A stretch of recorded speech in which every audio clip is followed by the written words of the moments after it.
Thanks so much for having me. It's so great to be back at the Gray Area Festival. I've had the wonderful privilege of speaking here a couple times before. I want to start by giving some special acknowledgement to my colleagues from Meow Wolf who are here. I think there's something like 7 of us. Thanks so much for being in the room, and I'm really excited to hang out with you in San Francisco. And of course, I have to give a really special shout out to my colleagues Kara Kittle and Lauren Kaysen from our XR team who helped me write this talk. I'm just going to give you some really quick background about me. I'm an art historian. I'm a curator. I've been working in the field for about 15 years. I worked here with their Artist in Residence program and read a critical research lab.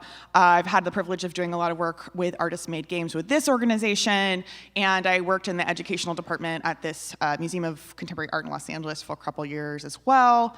And I'm currently participating in a 3-year fellowship with these organizations over here. But I currently work as Strategic Partnerships Manager at a place called Meow Wolf, which is an artist-driven immersive experience company based in Santa Fe, New Mexico.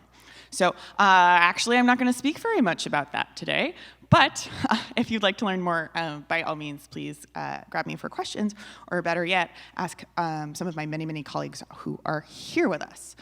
Right.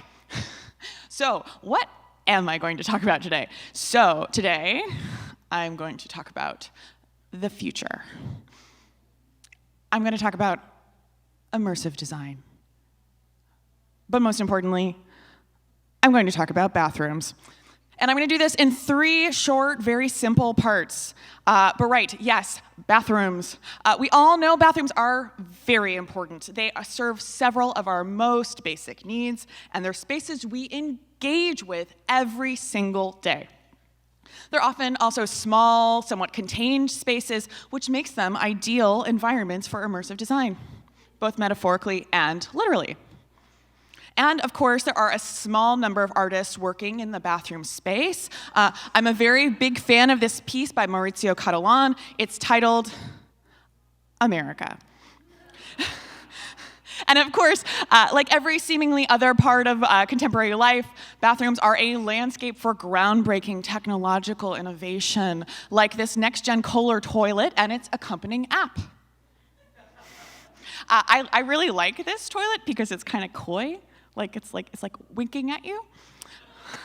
And of course, I couldn't leave out this. Ooh, I don't want the sound. What this is an interactive project that's designed to project an interactive screen on the surface of your bathwater. For those of you who are sick of getting your iPads all soggy. And while I would love to riff on bathrooms all day, I actually want to tell you a story about my mom. My mom was called Jeanette. She was one of 5 kids in a middle class household in Los Angeles, very close to the airport near LAX. She was a very bright person. She was super smart. She was a voracious reader. She could be extremely funny, very sharp, and also sometimes a little mean. If you put all these things together, you had a very brilliant, complex, and sometimes mysterious person. My mom was also a public school teacher for over 30 years in the LA Unified School District, and she spent most of those years at Reseda High School, which is in the suburbs of Los Angeles. This could be a pretty rough school, and she taught in a lot of the kind of tougher areas of Los Angeles. She was only 5 feet tall. She was about 100 pounds. But when she needed to, she could really put the fear of God into somebody. She could put it together. Now, when I was a little kid, about 6 or 7, I went with my mom to work at Reseda High School. And she took me into the teacher's lounge with her, and she took me into the bathroom of the teacher's lounge. And while we were in there, a very serious look comes across her face. And she placed both hands on my shoulder, and she said, "Sarah, I have a very important question for you, and I want you to think about your answer very carefully. When you grow up, do you want to have a bathroom like this, or do you want a nice, clean bathroom like your pediatrician, Dr. Smith?" And of course, I was terrified, and I was like, Dr. Smith. And so I didn't know what was going on at the time. And so this happened almost 30 years ago, but I think about it constantly now. Parents. And while I certainly didn't understand what she was trying to say at the time, I understand now that this was her way of trying to get me to understand something of the utmost importance. She was trying to explain to me in real, palpable terms that being a teacher was difficult and punishing and not the kind of life she wanted me to have. She wanted me to understand that if I wanted to spend my adult life in a clean, comfortable, and safe place, I would need to plan for that and to make very specific and deliberate choices, different from hers. She was trying to get me to think about the future. Okay, that takes me to part 2 of my talk. Now, it might not come as a surprise to you based on my description of her that my mom could be a very polemical person. She loved fiercely, but she also fought fiercely too and was extremely stubborn, which of course meant that she had an arch nemesis, obviously, as all people of note do. And her arch nemesis was this guy. This guy is called David Brin. He's my uncle. He's my dad's brother. He's not really in my life, but I'm sure some of you in the audience know him, and I'm sure he's a perfectly okay guy. But he's a capital F futurist, and he does all the futurist things, like talk on panels and make conjectures and write and edit books about the future. And growing up, I would go to places like Comic-Con and to meet with him and all of his futurist and sci-fi writers and friends, and somewhere along the line, just meeting all of these people, I just decided, like, oh, this is what a futurist is. This is what science fiction is.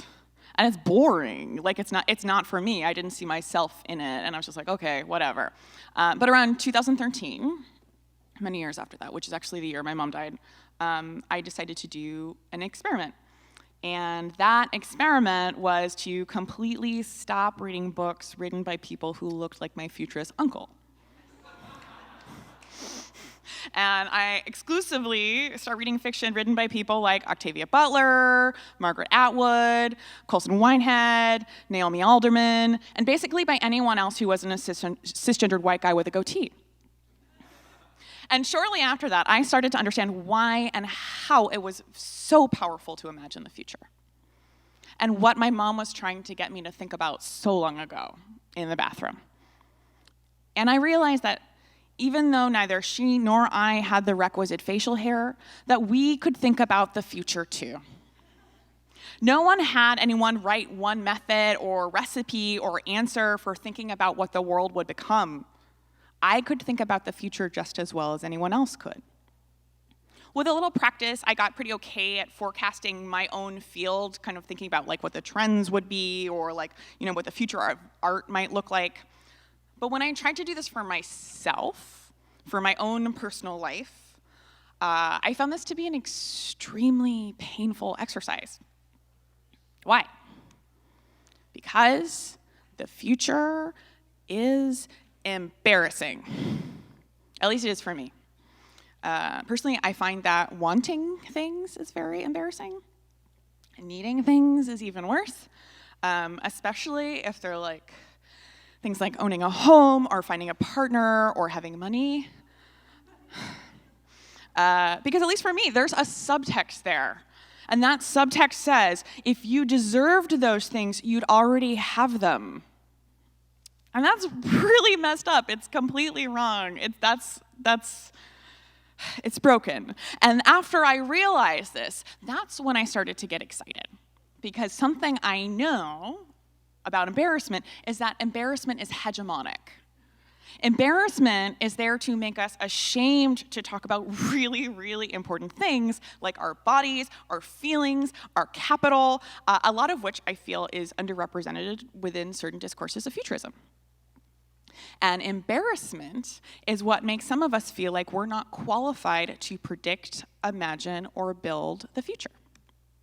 So now that I realize this, I get really excited because I'm embarrassed. And I know that because I'm embarrassed, I can now be confident that probably lots of other people are also embarrassed and anxious and probably very scared about a lot of the same things as I am. So suddenly, I'm not alone anymore. Now, I want to do a little experiment, and it might go very wrong, so let's see what happens. So if all of us take just a couple seconds to think about the future and some of our anxieties and concerns surrounding that, I want you to take a moment to yourselves, think of the biggest, most pressing, most terrifying concern you have about the future, and we're all going to say them out loud on the count of 3. Are we ready? Okay. 1, 2, 3. Climate emergency. Cool. Congratulations, I think we're all futurists now. Please feel free to pat yourselves on the back or perhaps buy yourselves a Tesla. And this takes me to the last part of my talk. Okay, team, we have a problem. And that problem is called immersive design. Which is why a lot of us are here today. It's one of the core themes of this conference, which is great. And a lot of us are here because we make or study or actively participate in immersive experiences, or we work in proximity to the tools and practitioners that shape this discourse. And so I have a question I need to pose to you all. When we produce or engage with immersive design, do we do it to imagine a more positive, survivable future, or do we do it to temporarily find respite from the dire crises of our present moment? I think there's room for both, but I'm very concerned about our methods for approaching the former. And so how do we do this? How do we start? How do we approach immersive experiences for audiences, whether they're literal audiences or clients or students or coworkers or family members? What are the ingredients for galvanizing those people to feel ownership of the future, to realize that they're qualified, to realize that they're not alone, to realize that they shouldn't be embarrassed or ashamed, to actively, vocally want to feel ownership for the future, to hope for it, and to help build it? I think we need to approach this rigorously and scientifically. I'm saying this in my own background as a humanist. It's very easy to get hand-wavy about this real fast. But I'm really happy that Gray Area is doing some of this work in partnership with the Knight Foundation. And so in an attempt to kind of like casually, feebly push this discourse forward, I'm going to very briefly highlight 3 projects that I think do this in really interesting ways. This is an immersive experience called Black Power Naps by Neva Costa and Fanny Sosa, who assert that society, relaxation, and rest is a luxury reserved for the privileged and rich. So taking into consideration the fact that there is a sleep gap, and of course sleep is a really big factor in our stress, our health, the ways we think. Recent studies have shown that the distribution of rest is determined by race, with people of color regularly getting less sleep than white people. And what Black Power Naps does is reclaim idleness and play as sources of power and strength by inviting people of color to break with constant fatigue by slowing down, resting, and interacting with soft, comfortable surfaces, like a black bean bath. And I will briefly talk about one Meow Wolf thing. These are the Umbra sisters created by Tyler English Beckwith and Hakeem Adewumi. And they are an Afrofuturist intervention within our flagship exhibition, the House of Eternal Return in Santa Fe. And I can talk about this a little bit without any kind of major spoilers. One thing that I think is really cool about the exhibition is that it's designed so that we can kind of like integrate new artworks and push the narratives forward. So like your visit to the exhibition can be different when you come back. And so this is kind of one of the more the recent additions to the narrative. So who the Umbra sisters are, they're 3 women from 50 years in the future who appear in the house through digital portals. They show up in a series of videos on screens in the exhibit and online, taking the form of black female icons with a message urging participants to take action and halt a coming apocalypse.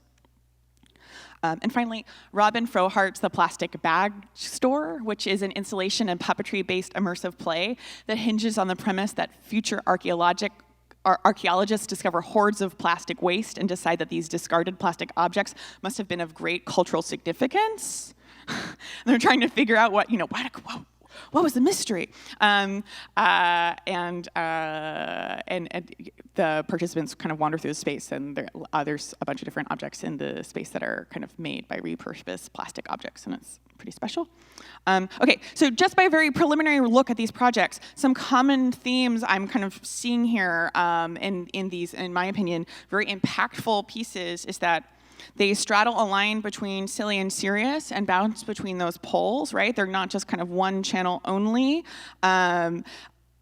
Individuals are directly addressed by the artists and performers, highlighting the individual's agency, ability, and actions to kind of engage with the information and space and objects in their proximity. And of course, all three projects are discoverable. Participants are encouraged to physically engage with the objects in the space using their multiple senses to explore. Okay, so obviously there are lots of other qualities and projects that I'm not talking about here a lot. But what I'm trying to emphasize is that we can't just be subtle about our design objectives. We can't just like assume that everyone's on the same page as us. We have to be forthcoming. And so today, with our peers, our colleagues, some of the greatest minds working in this space, in this room today, in San Francisco, we're in a city where some might say some of the most devastating and terrifying aspects of apocalyptic fiction have already come alive. Thanks. A city that some may say has prioritized economic growth far beyond any other human interest. We cannot afford to be embarrassed or subtle about our deepest fears or our greatest dreams for the future. There is so much power tied to the act of dreaming with colleagues and friends, because that can so easily become and transform into building with friends and with newly adopted families. And so, in closing, I leave you all with one final question. Do you want this to be your bathroom when you grow up? Or do you want a bathroom that's just, that's sustainable and equitable and beautiful and survivable? Choose wisely. Thanks.